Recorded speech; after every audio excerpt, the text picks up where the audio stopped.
Bonjour Monsieur Farid Ben Saïd, nous assistons aujourd'hui à la sixième édition de la rencontre annuelle de la FNACAM. Cette rencontre a pour objet de débattre des enjeux et des défis de la profession et de trouver partant de là les solutions idoines et les solutions innovantes.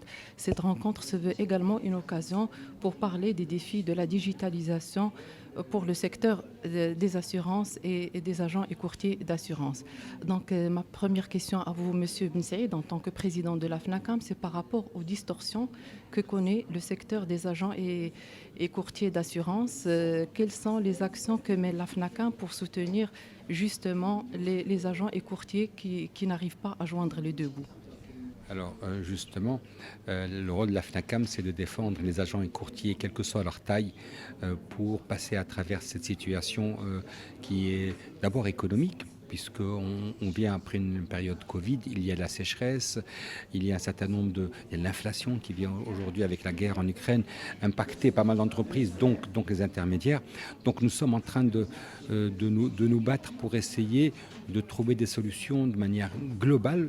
Et la première chose, et ça c'est un combat qu'on mène depuis quelques années, c'est de supprimer une TVA sur nos commissions qui nous paraît complètement indue, puisque c'est une ponction qui aurait pu revenir à l'intermédiaire et qu'on est le seul pays, à ma connaissance, qui l'applique. Donc ce genre d'opération doit absolument être faite pour sauver un certain nombre d'intermédiaires. Pendant le Covid, on a aussi trouvé avec nos amis de la CAPS, de la FEMSAR, de la Fédération des assurances, on a trouvé aussi un financement pour les 700 intermédiaires les plus démunis, et c'est vrai que la main a été mise à la poche par les compagnies pour cela. Donc il y a quand même un effet de solidarité, mais il y a aussi un sujet de régulation.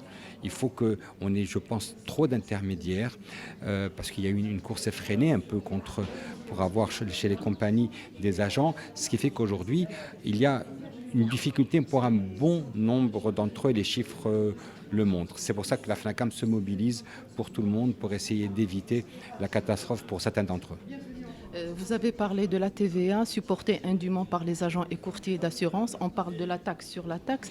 Qu'est-ce qui empêche les équipes se succédant au pouvoir d'accorder une importance à cette problématique qui touche la profession?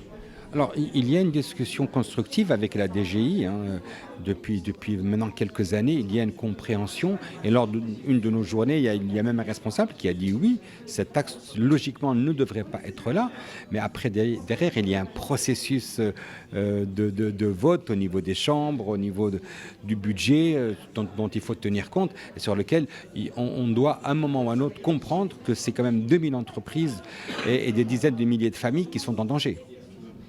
Autre écueil sur lequel bute la profession, c'est la refonte du livre 4. Vous l'avez vous-même si bien dit, il s'agit de code pour la profession.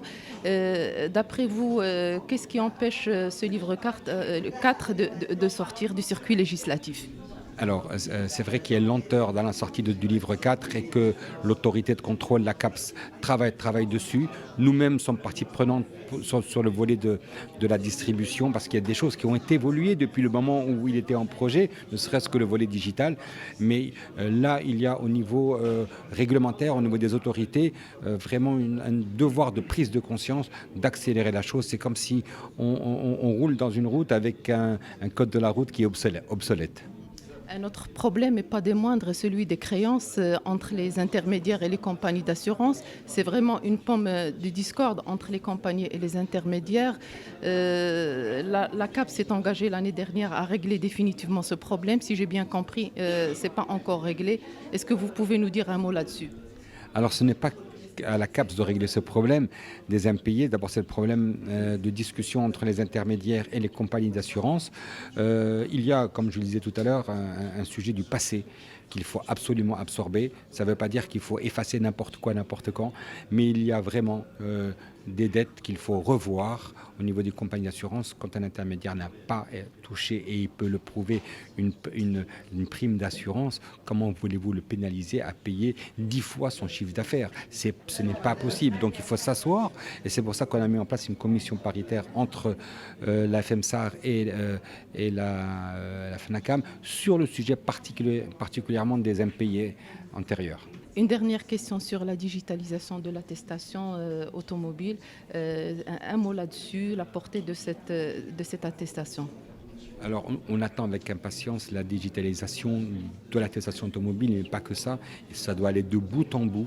Ça doit être de la vente jusqu'à la gestion du sinistre, en passant par l'attestation. Tout doit se faire de manière digitale. Et aussi, ça touche les autorités, puisque la gendarmerie ou la police doit pouvoir, elle aussi, être digitalisée pour tout de suite reconnaître une attestation. Donc, il y a un travail, et je sais qu'il se fait chez toutes les parties, et ça ne devrait pas tarder à ce que vraiment on soit au moins à la hauteur de ce que font pas mal de pays, des fois moins développés que le Maroc.